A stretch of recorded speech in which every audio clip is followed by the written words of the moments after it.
Thousands have sought protection in special camps, too frightened to go home. From one of these, Ken Rees has sent this report. It was filmed yesterday by an ITN crew, but delayed by an Indian government clampdown on satellite communications. We travelled to a refugee camp outside Delhi.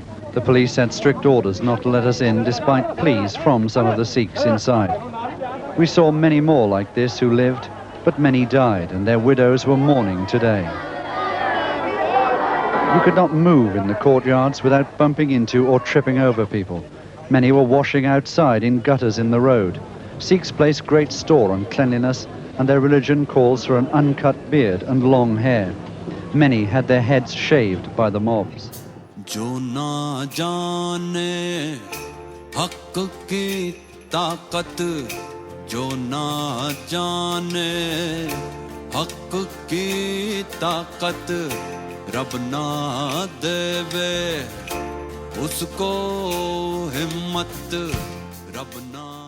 The years and decades following November 1984 saw spirited reorganization around the violence and survivors, especially those in Delhi where the worst kind of violence had been best recorded. Education campaigns, internal and external, vigils, protests, art, and litigation against severe odds all helped slowly change the understanding and rhetoric around what happened in India's capital from a riot to a pogrom.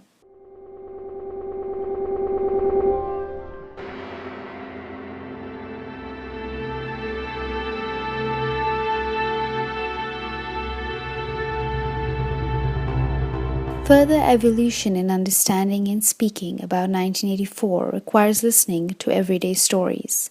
The Living History Project was born out of the belief that every Sikh alive in 1984 has a story to tell.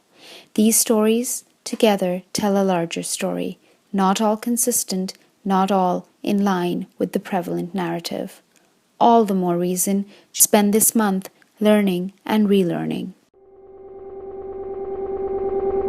Even in Bangalore, there was a mob that came to the Gurdwara Sahib and all, but so at that time it was mostly we being aware that something really major is happening and you got to be caught.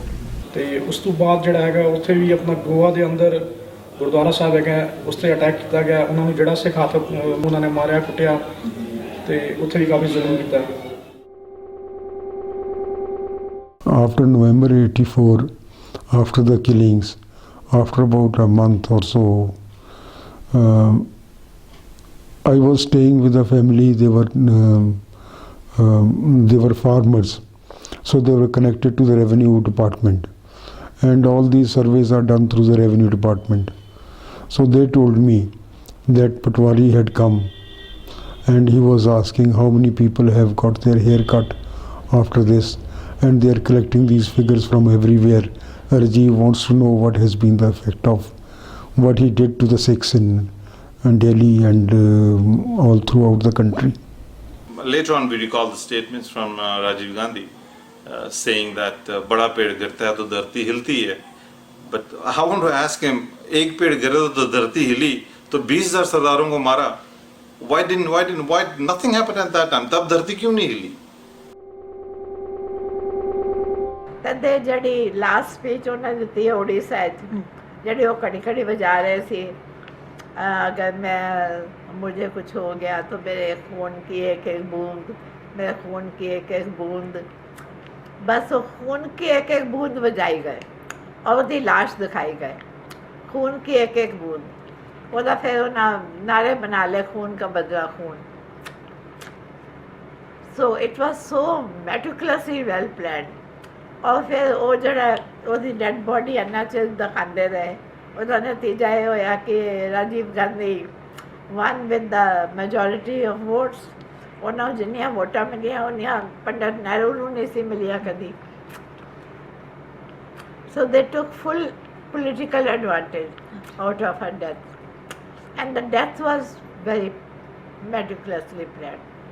अच्छा फिर उन्होंने की कीता सी, अन्ना well planned सी कि ਉਹਦੇ ਮਰਨ ਤੋਂ 1 ਮਹੀਨਾ ਪਹਿਲੇ ਉਹਨਾਂ ਸਾਰੇ ਸਿੱਖਾਂ ਦੀਆਂ ਈਵਨ ਕਿਰਪਾਨਾਂ ਉਹ ਥਾਣਿਆਂ 'ਚ ਜਮ੍ਹਾਂ ਕਰ ਲਈਆਂ ਸੀ. ਇਹ ਕਹਿ ਕੇ ਕਿ ਇਹਨਾਂ ਨੂੰ ਰਜਿਸਟਰ ਕਰ ਦੇਣ ਔਰ ਜੇ ਕਿਸੇ ਦੇ ਕੋਲ ਕੋਈ ਪਿਸਤੌਲ ਸੀ ਉਹ ਵੀ ਜਮ੍ਹਾਂ ਕਰ ਲਈ ਸੀ।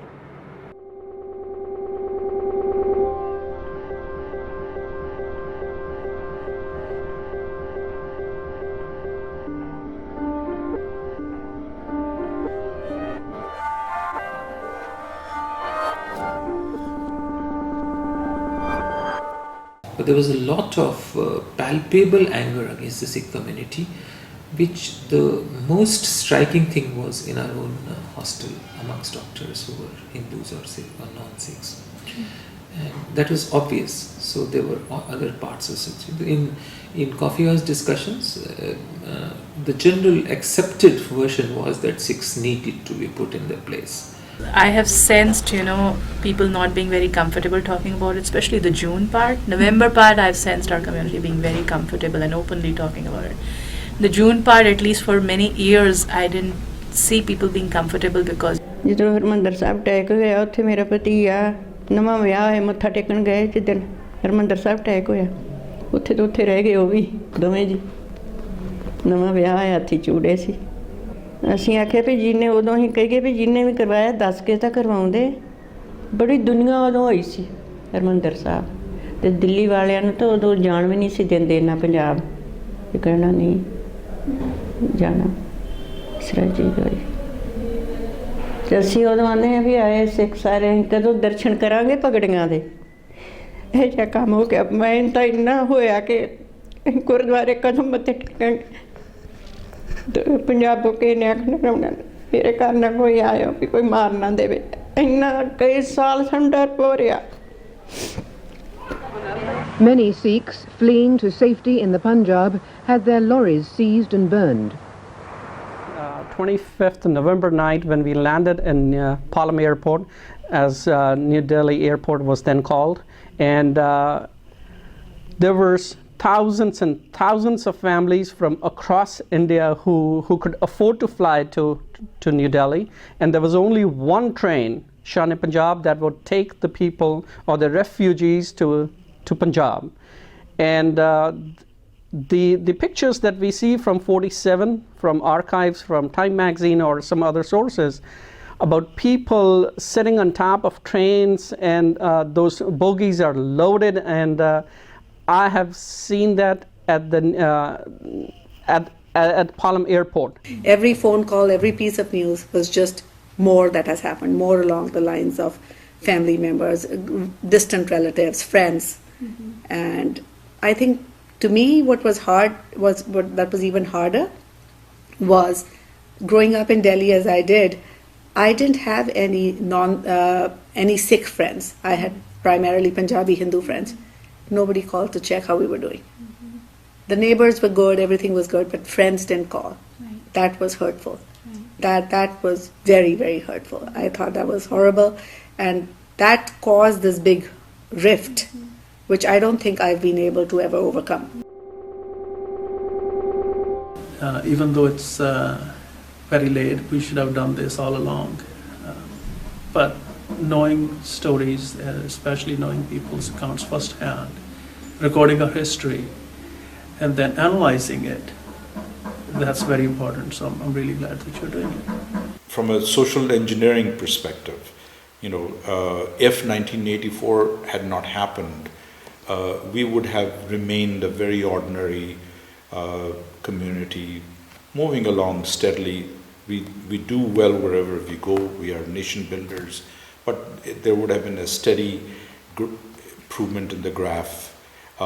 The fact that 1984 happened is the fact that we had to deal with these massive challenges, made us a better community and a bigger community and a more successful community.